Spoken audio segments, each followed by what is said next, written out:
পরিচালনা করবেন একটু শুনেন। হযরত শাহ মিসকিন শাহ ওলি আউলিয়া জয়নুলাবদিন রহমতুল্লাহ আলাইহির পাক পবিত্র মাজার জিয়ারত করতে দূর দূরান্ত থেকে আগত আশেকান জাকেরান ভক্তগণ বাংলাদেশের বিভিন্ন স্থান থেকে এসেছেন। কেউ মানত নিয়ে এসেছেন, কেউ জিয়ারত করতে এসেছেন, কেউ মাজার পরিদর্শন করতে এসেছেন।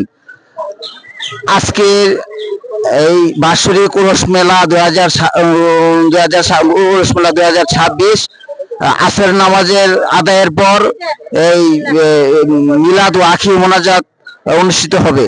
তাই আখির মোনাজাত পরিচালনা করবেন আলেপীর আলে ফকির হযরত ফিরোজ ফকির শাহর নাতি হযরত শাহ শামসুদ্দিন উরফে দিলদার ফকির শাহর একমাত্র সুযোগ্য সন্তান জনাব শাহ মোহাম্মদ ফাহাদ ফকির সাহেব আজকের এই মিলাদ ও আখির মোনাজাত পরিচালনা করবেন।